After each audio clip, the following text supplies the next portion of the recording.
Hello friends, जय जगन्नाथ। आज मु आपण मानक पाई शिमला लंकार चप तैयारी करके देखैबी। तो जदि आपण माने एहीपरी भाबरे घरे तैयारी करिवे, मार्केट रे भी लंका चप को पूरा पूरी भूली जिवे। एटा खाइबा को बहुत ही टेस्टी लगी थाए। तो चलंतु डेरी न करी स्टार्ट करी नबा आज रेसिपी। प्रथमे लंका चप बनवाई मु शिमला लंकार 7-8टी नहीं एक पूरा भलसे धोई देकी पूरा पोछि नहीं तापर एक आम काटी नबा।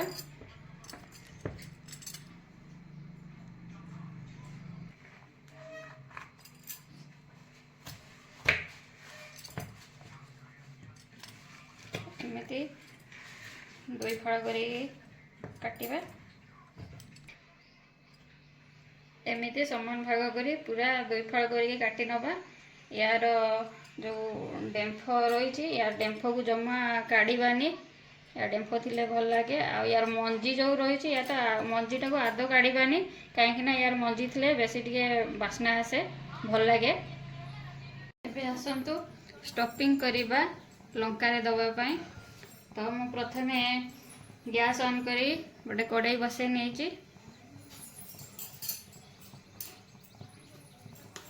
से दे दौची सोरिष तेल।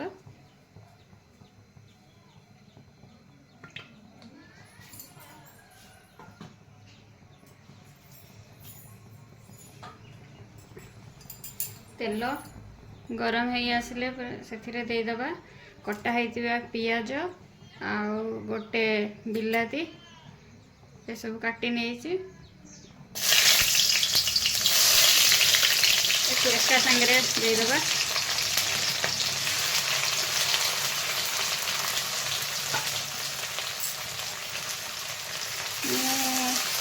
तो दुईटा पियाज नहीं आ गोटे बिलाती नहीं तापर अल्प टिके हलदी देवा देकी मिसईदबा।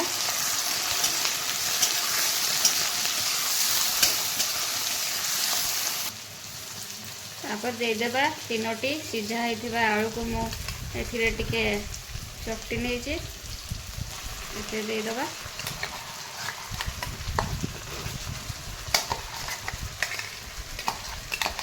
तापर देदेबा स्वाद अनुसार लूण,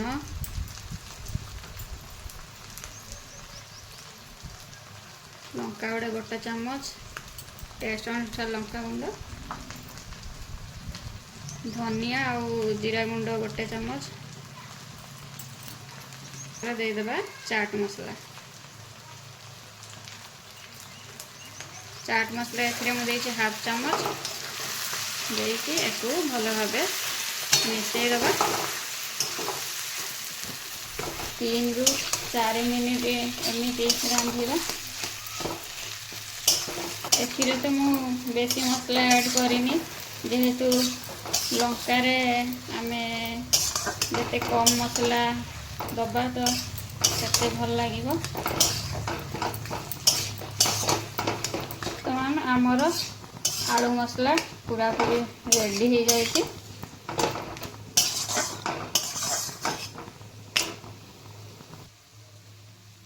तापरे आमे बेसन बेटरटा बनई नबा। से गोटे पात्र नहीं से मु दे दूची गोटे गिना बेसन दे दूची 2 चामच चाउल चूना देले टिके क्रिस्पी लगी थाए। गोटे चामच जीरा गुंड, गोटे चामच हलदी गुंड, स्वाद अनुसार लूण, चामच लंका गुंड, एठी अदा रसुण पेस्ट गोटे चामच,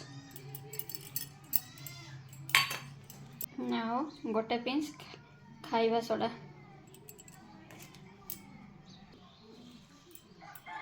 दे सारिया परे आम ए अल्प अल्प पानी देकी एक भल भाव मिसईदबा। एक आम बेसी पानिया करबानी कि बेसी बहलिया करबेनी जेतिकी लंकार लागिबो बेटरटा सहीपरी भाव में करवा। एक 4 ରୁ 5 मिनिट पूरा फेंटी नवा भलसे। बर्तमान आमर बेटरटा हो गला। चलतु एथर ए बनइबा लंका चपरा पुर दबा आलू पुरटा जो रखी थी।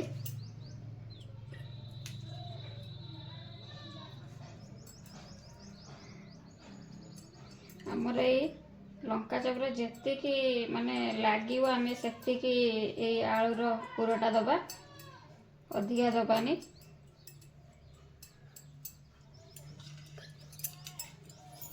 आ गोटे करुच्ची देखो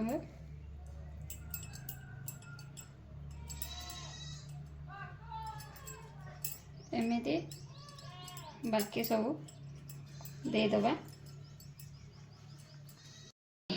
देखंतु बाकी जो लंका सब थिला सब आमे गड़ी सारे। तो तापर कौन करवा बर्तमान आमे जो बेसन बेटरटा करते आमे जो बेसन बेटरटा करते से लंका को एमती भल भाव बुड़े दबा। ये बेटरटा टिके बहलिया रखिले पूरा लंकारे जमा छाड़बनी।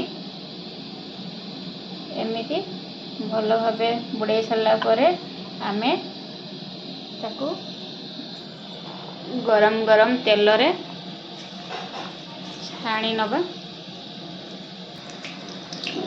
आमे जितेबाला लंकाटा को तेल रे पकड़ा पूरा तेलटा गरम होइथवा दरकार। गरम होइतले एटा पूरा भल हुए लंका चपटा। आउ एक सांगे सांगे पकई सारा पर जमा पलटेबानी। किसी समय गला पर एक उल्टेबा गोल्डन ब्राउन हवा पर्यंत एक छाणीबा। समय गला पर देखंतु आमर लंका चपटा हो आसला। एक गोटे प्लेट को काढ़ी नबा।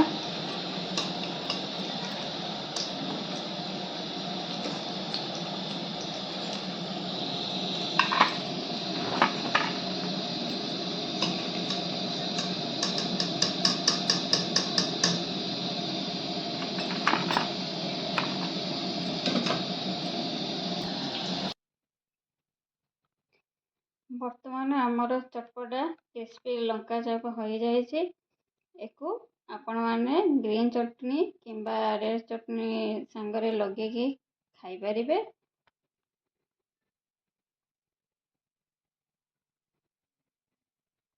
घरे घरे आपण मैंने एक निहाती बनईकी खातु।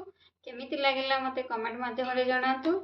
तो आशा करुँच आज रेसिपी आपण मानकु भल लगुथो। जदि भल लगे ताहले लाइक कमेंट सब्सक्राइब करदेवे और अन्य मानकु शेयर करदेवे। तो पुणी देखा नुआ वीडियो सहित ताहले रहुची। जय जगन्नाथ।